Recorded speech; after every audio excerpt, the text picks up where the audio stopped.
Nang dahil sa bagyo, hindi kami makapasok ng trabaho. Bukod doon, hindi pa kami makapasok ng bahay namin.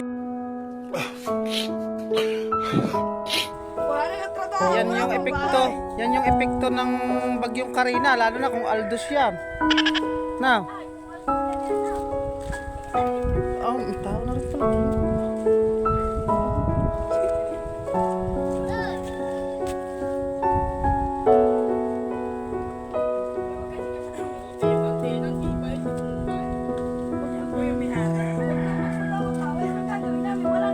Yan, lahat ng tao nasa labas, wala nang tao sa loob. Paano? Wala nang mapasukan. Oh my God!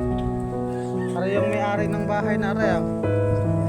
Wala mo po iyak pa yung pasok na yung bahay.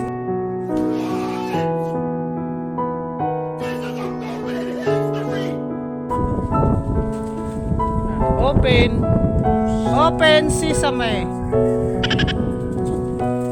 What? Nakapatas na ang yero sa baba.